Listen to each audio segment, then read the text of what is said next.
大家好，我是带大家云吃日本的美食日报。今天来带大家看一家东京超难订的烤肉店，现在已经满到2027年的6月，只有一套18000日元的套餐，酒水还畅饮，到底有什么魔力让大家抢破头？今天就带大家来云吃。这家是夫妻小店，装修的也比较随性。最吸睛的是里面的2个大冰柜，一个是熟成肉柜，一个是清酒柜。金酒、威士忌、日本酒、啤酒全都能畅饮，而且老板选酒超有品，清爽配餐系居多，随便点都不发财。第一杯点了甜酒和那霸琴蒸馏所共同制作的金酒，是紫色的，很神奇。原料有甘蔗、杜松子、冲绳的柑橘、胡椒等等，香气非常的丰富，口感很柔和易饮。第一道菜是牛尾汤，只加了盐来调味。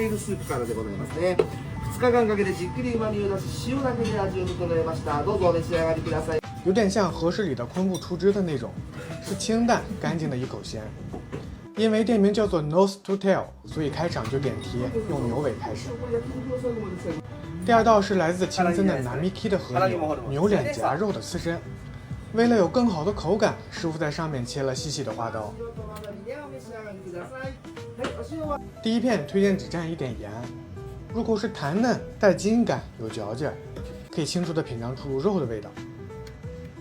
吃到第二片可以换个吃法，卷上大叶和葱丝，再蘸一点出汁酱油，香气立刻丰富了起来，多了一点油润感，但依然保留了牛脸颊肉特有的嚼头，是要慢慢的嚼，越嚼越上头。搭配的是三株山的限定气泡清酒，是有点像西柚气泡水的味道。第三道是店里的招牌，是一个和牛小菜的8寸拼盘，搭配的清酒是乐器正宗，整整一大盘全都是用和牛变出来的创意小料理。最吸引眼球的是这颗熟成肉的小笼包，包的是熟成牛肉馅儿，一口咬下去肉味很浓郁，有点像牛肉版的肉骨茶的那种深邃感。不过油脂不太多，吃起来稍微会有点柴，外皮也偏厚偏硬，没有中国传统小笼包的那种软糯感，但是作为一道创意料理还是挺有新意。这一道是烤牛肉加辣油，这个辣油很特别，是老板用牛油和辣椒自己制作的，辣度不高，微辣带香，牛油的香特别突出。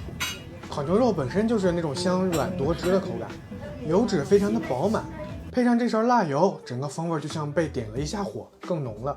这一道我很喜欢。接下来是一道非常特别的菜，主角是牛肝。把牛肝打成泥之后，加入了吉野葛根粉凝固成块状，口感介于慕斯和豆腐之间，非常的神奇。牛肝的味道也是非常的浓厚，搭配是滋过的韭菜，微咸带点辛香，用来缓解牛肝的腻感，恰到好处。这一小勺是牛肉味增，牛肉和味增煮成泥状，味道有点偏咸，带有肉香的厚度。上面搭配了一颗腌制的小草莓，带点酸甜感，可以中和一下味增的咸与浓。整体搭配很合理，吃起来不会腻。接下来是牛小排的刺身，生吃牛小排我还是第一次尝试，搭配的烤肉酱偏甜，紫苏带点清香，用来提味也很去腻。牛肉刺身的滑感有点接近生鱼片，味道上是奶油感的脂香，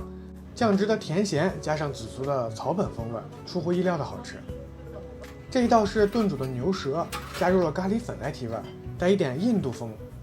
是偏重口的下酒菜的类型。牛舌炖得特别软，融合了咖喱的香料味，里面还加入了柠檬汁，带出一点酸度，也是挺有想法的一道。最后一份是牛的胰腺，这个部位脂肪的含量非常的高，几乎全都是油脂。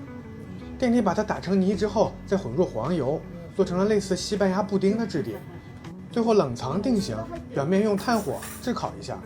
入口是牛脂的浓香混着黄油的甜润，再叠加上一点炭火的焦香，味道非常的特别，是今天最反常规的一道。整套8寸下来，每一道都有牛的元素，每一道都是在手法和味道上藏了一点巧思，不是传统意义上的精致系的料理，但都非常大胆，够有趣，也真的适合下酒。第4道是牛大肠的炖煮料理，用的是名古屋的巴丁味增来调味，里面还加了魔芋块，口感 Q 弹。汤底除了巴丁味增之外，还用了肉的高汤，加上日式的煎鱼处置。所以口感不是那种重口的味增煮，反而是带一点甘甜的清淡系的风格，柔和好入口。之后才正式进入烤肉的部分。第一块是来自淡马太田牛的西冷部位，这块肉油花细密，熔点低，所以只需要轻微炙烤一下，逼出油脂的香味就够了。吃的时候要蘸店里特制调的酱汁，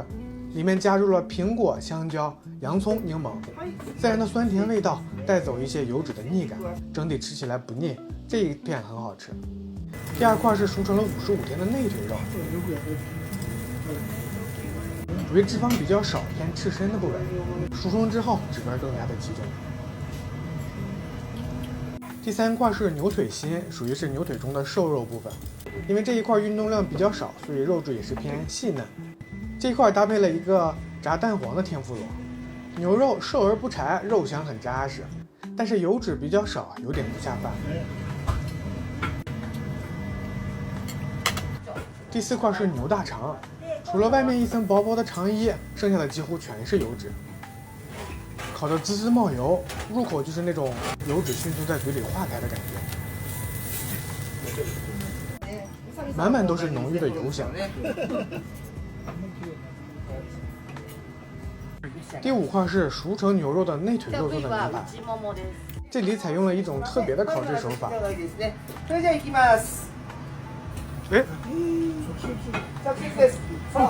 Dirty steak 就是把肉直接扔在炭上，没有用烤网，直接炙烤，表面炭香就特别的明显。出炉之前还撒了一点白糖，烤出来形成一层微微的焦糖脆壳。这块肉油脂不多，吃起来也是扎实系的香。熟成带来的那种复杂味道也有，味道不错。不过你要说是比炭火烤的好吃，我倒是没有觉得。第六块是牛后腿肉，也是属于瘦肉的部分，油脂比较少，口感上带点韧劲儿，但是肉味也很足。第七块是牛舌根，选用的是牛舌根部最柔软的部分，先进行了封边处理，再用炭火慢慢的炙烤。这里牛舌的质量就比较中规中矩，和一些主打牛舌的烤肉店比起来，无论是口感还是香气的层次，差距还是比较明显。第八块是萨咖喱，就是横膈膜下边的部位，在日式烤肉里面属于是内脏的部位，口感上和横膈膜很接近，也是那种弹嫩多汁的状态，有比较明显的纤维感，但是吃起来不会柴，肉质比较充足，香气也够。这一块是我今天烤肉里最喜欢的一块。主食是用牛肉汤煮的荞麦面，也是那种味道干净不油腻的版本。荞麦面本身香气足，口感非常筋道。吃完荞麦面之后，把米饭倒到牛肉汤里，还可以做成牛肉汤泡饭。甜品是香草冰淇淋，搭配了一个锡纸的烤菠萝，冷热的搭配也是很有新意的出品。这家店其实不能算上是传统意义上的烤肉店，它更像是一家把整头牛都物尽所用的小餐馆，用各个部位做出不同风格的创意料理，组合方式也非常独特，酒水畅饮，连可乐都是自家手工制作，是家人觉得很神奇的店。牛肉的品质确实比不上那些只用最高等级部位的烤肉店，但这里有很多外面吃不到的体验，每一个处理的都很有想法，吃得出店家对牛肉的执着。特别想说的是，店里的酒水选品真的很厉害，甚至比不少和食店还讲究。主厨说他店休的时候经常会去酒厂和牧场参观，你能感受到他们是真的喜欢牛，也很喜欢酒。整体感受下来，这是一家你可能不会每个月都想来的店，但是一定是值得来一次的独一无二的店。今天也是开心的一天，拜拜。